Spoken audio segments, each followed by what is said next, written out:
Budaya positif merupakan salah satu faktor yang menunjang dalam menciptakan murid yang merdeka. Namun, dalam menumbuhkan budaya positif di sekolah bukan hal yang mudah, tetapi memerlukan kerjasama ataupun kolaborasi dan komitmen dari semua pihak. Selain itu, dalam mewujudkan budaya positif yang pada akhirnya menciptakan peserta didik yang merdeka, ada syarat utama yang perlu kita ketahui, yaitu disiplin yang utuh. Sesuai dengan filosofi Ki Hajar Dewantoro bahwa seorang pendidik harus mampu menuntun kodrat anak, dan inilah yang menjadi tugas saya selaku pendidik. Selain itu, menerapkan nilai dan juga peran selaku guru penggerak merupakan salah satu faktor penunjang dalam menuntun peserta didik.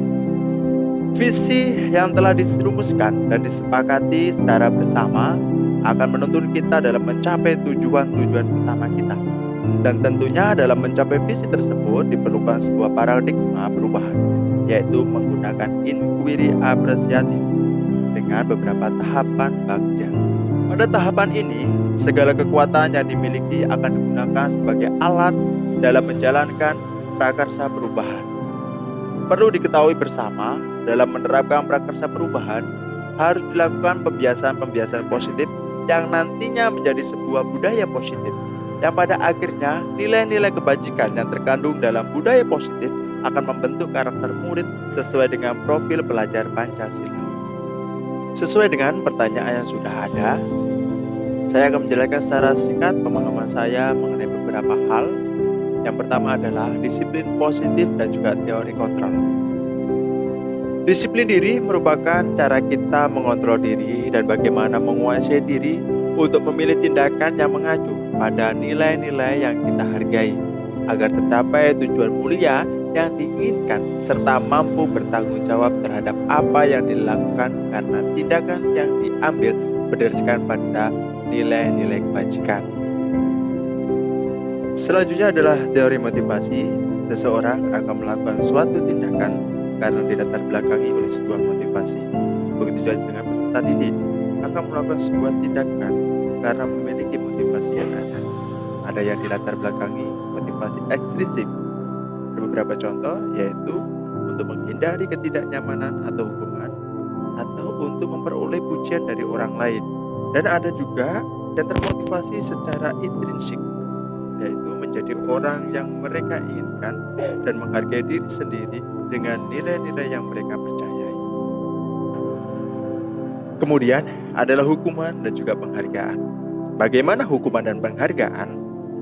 Penghargaan maupun hukuman adalah cara-cara mengontrol perilaku seseorang yang menghancurkan potensi untuk pembelajaran yang sesungguhnya. Hukuman akan menyakitkan bagi murid dalam jangka waktu yang lama. Begitu pula penghargaan yang diberikan secara terus-menerus akan memberikan dampak buruk terhadap peserta didik. Kemudian adalah posisi kontrol. Dalam melaksanakan restitusi, guru memiliki 5 posisi kontrol, yaitu sebagai penghukum, pembuat merasa bersalah, teman, pemantau, dan manajer. Dan untuk membentuk murid dengan identitas sukses dan memiliki kontrol terhadap dirinya sendiri, maka guru sebaiknya berperan sebagai manajer. Selanjutnya adalah kebutuhan dasar manusia. Seluruh tindakan manusia memiliki tujuan. Ketika kita mendapatkan apa yang kita inginkan, sebetulnya saat itu kita sedang memenuhi satu atau lebih dari kebutuhan. Ingat, kebutuhan dasar manusia ada beberapa hal, yaitu kebutuhan untuk bertahan hidup, kebutuhan kasih sayang dan rasa diterima, kebutuhan akan kebebasan, kebutuhan akan kesenangan, dan penguasaan. Begitu pula saat murid melakukan tindakan yang negatif yang bertentangan dengan nilai kebajikan, murid merasa mereka gagal memenuhi salah satu kebutuhan dasarnya. Dan ada juga mengenai keyakinan kelas. Keyakinan kelas merupakan nilai-nilai kebajikan universal yang disepakati secara tersirat dan tersurat dan dilaksanakan sepenuhnya oleh anggota kelas. Murid akan lebih bergerak dan juga tergerak dan bersemangat untuk menjalankan keyakinannya daripada hanya sekedar mengikuti serangkaian peraturan tertulis tanpa makna yang arti. Selanjutnya adalah mengenai segitiga restitusi, di mana segitiga restitusi ini adalah suatu proses dialog yang dijalankan oleh guru atau orang tua agar dapat menghasilkan murid yang mandiri dan bertanggung jawab. Proses dialog ini digambarkan pada segitiga sisi pada segitiga restitusi. Kemudian segitiga restitusi ini juga merupakan sebuah tahapan untuk memudahkan para guru dan orang tua dalam melakukan proses untuk menyiapkan anaknya untuk melakukan restitusi. Berbicara mengenai pengalaman, tentu pengalaman yang saya alami sangat luar biasa, yang mana berpengaruh terhadap pola tindakan saya dan juga pola pikir saya. Sebelum saya mempelajari modul demi modul, yang dulu saya lakukan ketika peserta didik melakukan sebuah pelanggaran, saya langsung memberikan sebuah konsekuensi dan juga hukuman. Tapi dengan seiringnya bertambahnya ilmu yang sudah saya pelajari, ketika peserta didik melakukan sebuah pelanggaran, hal yang saya lakukan adalah memberikan pendampingan berupa restitusi. Ketika murid saya melakukan suatu kesalahan, saya berusaha mengajak berbicara dan menanyakan alasannya melakukan hal tersebut. Jika murid telah mau terbuka, menceritakan penyebabnya, barulah saya menanyakan apakah hal yang dilakukan melanggar keyakinan kelasnya. Kemudian, ketika peserta didik mau menyadari akan kesalahannya, saya beserta peserta didik mencari solusi secara bersamaan atas tindakan pelanggaran yang sudah dilakukan. Sehingga pada hasilnya peserta didik mampu mengontrol dirinya dan menjadi pribadi yang lebih kuat lagi. Berkaitan mengenai perasaan, tentunya tanpa dipungkiri perasaan senang, bahagia dan juga bersemangat, optimis yang saat ini menyelimuti kondisi saya. Karena saya pribadi ingin melihat para murid-murid saya nantinya merasa aman, nyaman dan juga bahagia. Walaupun melakukan kesalahan, namun harapan saya akan mereka mampu memperbaiki kesalahannya dan menjadi pribadi yang lebih kuat lagi.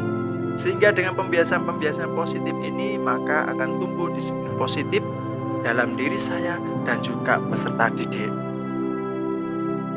Selanjutnya adalah hal yang sudah baik dalam diri saya adalah saya sudah melakukan tidak menempatkan diri lagi pada posisi kontrol sebagai penghukum dan pembuat merasa bersalah. Ini saya sudah mulai dapat menerapkan posisi kontrol sebagai manajer walaupun masih bertahap. Dan hal yang perlu diperbaiki adalah saat menerapkan tahapan segitiga restitusi adalah masih kurangnya pengetahuan saya dalam membuat pertanyaan sesuai tahapannya. Kedepannya saya akan lebih memantapkan diri dalam melaksanakan tahapan pada segitiga restitusi. Sebelum saya mempelajari modul ini, saya sudah pernah melakukan atau mempraktekkan segitiga restitusi, tetapi pada posisi kontrol. Posisi kontrol yang sering saya lakukan atau saya terapkan sebelum mempelajari modul ini adalah sebagai teman dan juga pemantau. Saat saya menempatkan diri saya sebagai teman, murid saya merasa dekat dengan saya, namun mereka belum mampu menumbuhkan motivasi intrinsik saat memperbaiki kesalahan dan cenderung kurang menghargai saya sebagai gurunya. Setelah mempelajari modul ini, saya mencoba menempatkan diri saya sebagai posisi manajer. Perbedaan adalah inisiatif untuk memperbaiki kesalahan timbul dari inisiatif murid itu sendiri. Sehingga saya merasa bangga karena murid mampu mengontrol dirinya menjadi murid yang lebih baik lagi.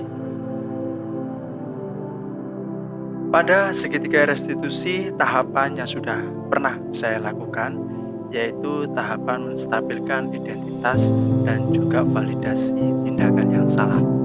Saya sering menguatkan peserta didik dengan berkata wajar, memanusiakan, kemudian melakukan kesalahan namun kita juga bisa memperbaikinya. Juga menanyakan apa alasan mereka melakukan kesalahan. Hanya saja saya belum mengkaitkannya pada 5 kebutuhan dasar manusia.